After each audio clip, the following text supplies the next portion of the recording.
Hi everyone, in today's video I want to talk about chronic laminitis. This is something that we recently dealt with on our homestead and it was heartbreaking and devastating. Sometimes this condition is called foundering, and my goal in today's video is to show you what it looks like and to give you some real examples of how to identify it in your horse so that should you ever, God forbid, be in the situation where you want to know more clearly what you're looking at, you have some examples to compare your own horse's condition to. I found it a little bit difficult to find the information I was looking for when I found my horse limping, and I hope that I can be an asset to anybody else who's looking for a concrete example of what it looks like when a horse founders. If you're just joining us on our channel at Cabin Creek Homestead, we had rescued a Belgian draft horse back in November, and we did everything that we could to try to bring her back into perfect health, but in the end it was not possible to stop the hoof condition that was going on with her, and she was euthanized on Monday.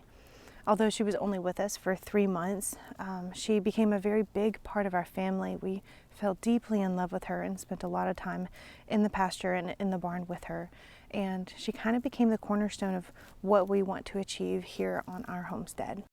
Pumpkin came to us with a severe limp, and we knew this going into it. And in my video prior to this, I talk about the risk and reward and the why of choosing a rescue animal. So if you haven't seen that, go ahead and check it out, and perhaps that'll answer some of your questions as to why we chose such a hard thing. The very first problem with her hooves, and it was noticeable right away, was that they were terribly overgrown. Horses' hooves continue to grow and they need regular trimming about every 4 to 6 weeks. The cost of a trim in our area is about $30 to $60. And comparing that to the cost of the horse and what you're going to feed them, this is extremely affordable. Unfortunately, her prior owner neglected this very important part of her care, and this is what ultimately led to her death.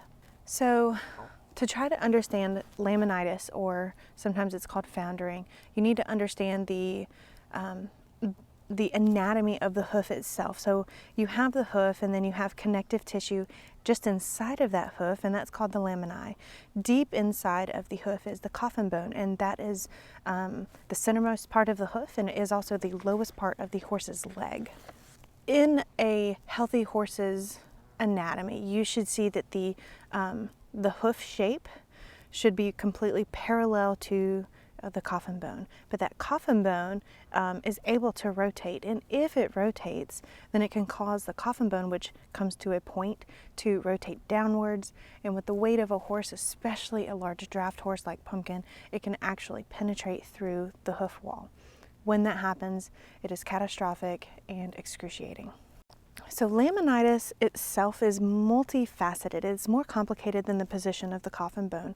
Some things that can exacerbate it and lead to complete foundering is perhaps an underlying hormonal issue or a metabolic disease. But what started it all for Pumpkin was the overgrown feet. So when the feet become overgrown, it causes the horse's weight to shift, and when the weight shifts, the ligaments change their position, and the coffin bone inside will rotate to try to compensate for the way that it's carrying the horse's weight.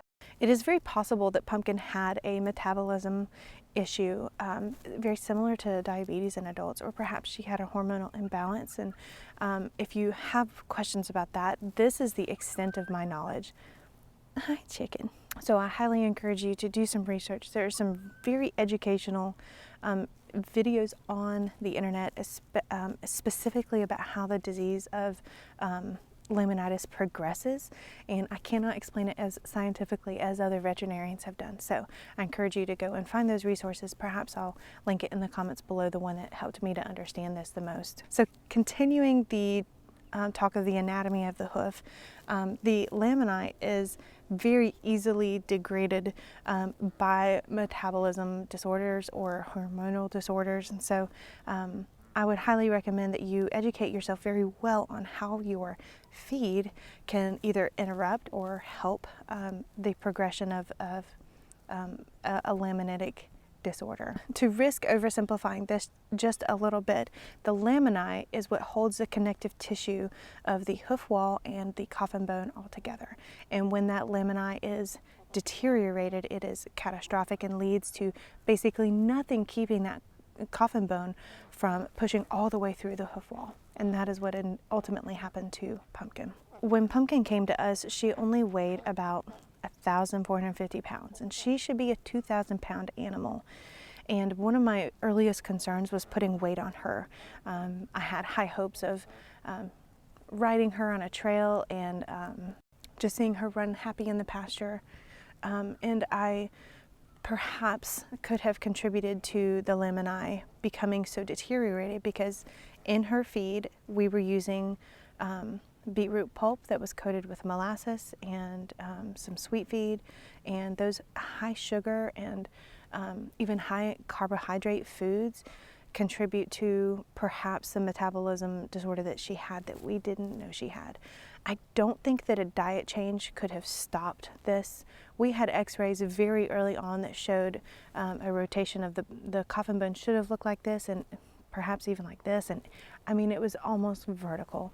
I don't think we could have stopped it with just diet alone. But I do think maybe it led to it happening quite quickly. So if I could give you a cautionary tale, it would just be to really educate yourself on your horse's food and get a detailed list of what and how much to feed your horse. One of the hardest questions that I had for myself during all this was this fixable? And how soon should I decide to end her suffering? She was a horse with a lot of spirit and a lot of spunk, and she just was playful. She was a little bit of a prankster. Anytime I was working on her feet, she liked to lean over and lift up my shirt, the back of my shirt, and lick my back, or you know, just do silly things like that. Take the hat off of her head and throw it on the ground. I mean, she was just full of personality, and it was easy to look past her suffering when she was limping because she seemed to still be very vibrant. But when I walked into the pasture just a few days ago and I saw that she was laying down and didn't get back up, I immediately knew that something was very wrong. So the first thing that I looked for was a personality change. She also did not come to her stall for her regular feeding. The way that she was standing when she finally did get to her feet was pointed away from her stall, and rotating is very difficult for any horse that has laminitis. She also began dragging the foot that was opposite to the one that she was foundering on, and that weight, what she's trying to do is reproportion the distribution of weight off of the injured leg, and that caused her rear left leg to drag significantly because it was now suffering from holding so much weight. I think one of the hardest parts of making this decision is when you rescue an animal, you are prepared in a way to go to the ends of the earth to make this animal whole again. And I think we need to invite our interrational voice to be part of this conversation because sometimes the rescue part of us does not want to see logic and reason. I reached out to an equine group on Facebook and I asked them, how did your vet determine that it was time? Do you want to come here to me? Come here, chickie. Oh, I got a chicken with me. I'm sorry, you're a very unwilling therapist. This is my reluctant therapist, Phoebo. I know. You didn't choose the therapy life, but it chose you, didn't it? I reached out to a few equine groups on Facebook and I asked the simple question, how did your vet know that it was past the point of no return and that this was not able to be fixed? And there were a lot of varied answers, and some of them were simply like, you'll know, you'll just know. Some of them were along the lines of like, well, this is what we tried and it ended up working and our horse lived another 15 years. And I'm so grateful for the ones that worked for. An overwhelming response that I got was, if you have this gut feeling that this is not repairable, it is better to end it 5 days early than 1 day late. A few of the people in the group had openly shared, and I'm so thankful for their transparency, that they were not ready to stop trying, they were not ready to give up, and they fought against that urge to end it early and tried a few more things, and they ended up regretting it only because it led to the animal suffering longer than they needed to. And they said, honestly, you need to consider the cost of trying something that is experimental and has a low chance of working. Those bits of advice ended up being the most helpful to me. Usually when I want to make a medical decision, I'm going to choose something a little bit more evidence-based than just trusting your gut, but I do think there is some wisdom in that.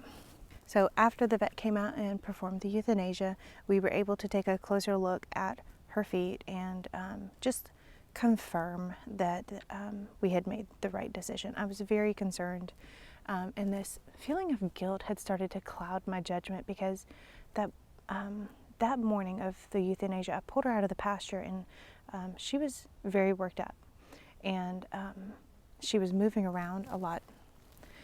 She was moving around a lot better than the day before, and she was very agitated and was even trying to trot away from me when I led her out of the field to the place where would be her final resting place. And I talked to the vet about this, and she said, you know, horses have good days and they have bad days, but how much better is it when you know it's catastrophic to end it on a good day, that they weren't in pain. It was blue skies and sunny, and I think there was just a lot of peace in having her have her last day on a pain-free day.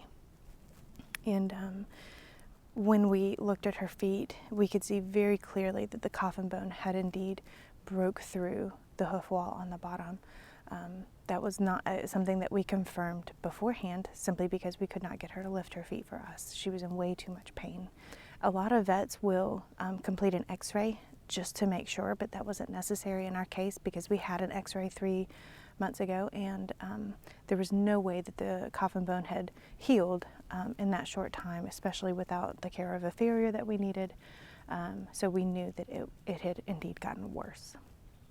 We sent the original x-rays to another equine expert, and it was her opinion that Pumpkin should have never left the lot because that coffin bone was rotated almost completely up and down, and there was very little chance that it was ever going to recover, in her opinion.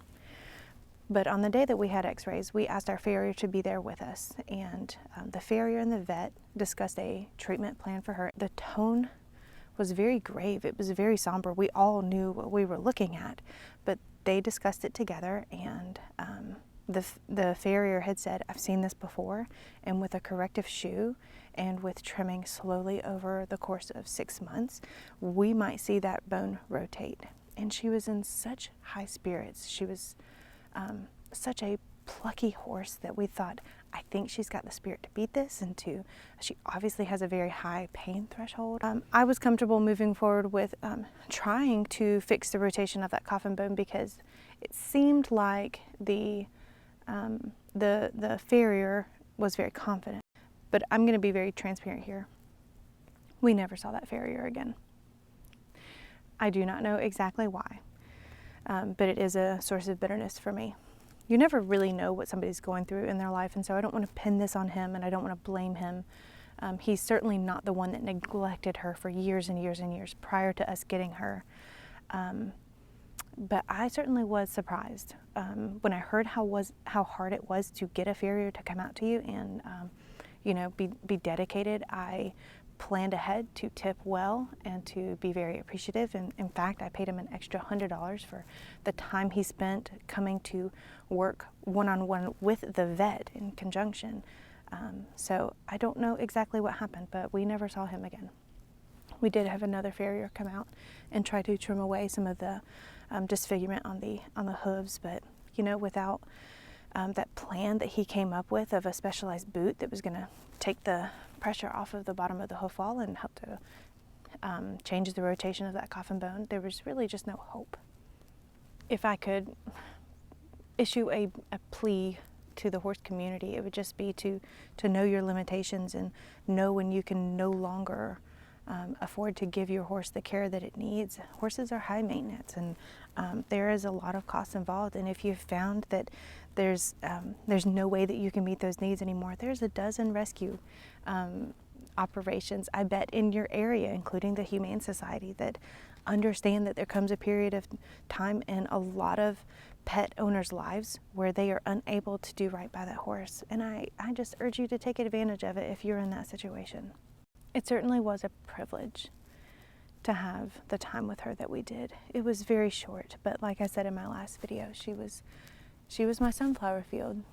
There's a time and a season, and when the sunflowers are in full bloom, it is one of the most magical times of the year. So I hope that this video has been helpful to anyone that is trying to understand more about laminitis and foundering. Please stay tuned, because we have a very lonely donkey, and donkeys do not do well living alone. They need a companion animal. They are herd animals, and we are on the hunt for a companion for him. So much love to you all. That is all for today's video. Again, I thank you for all the outreach that I've been given, and I just appreciate how much you care for me and how much you loved Pumpkin.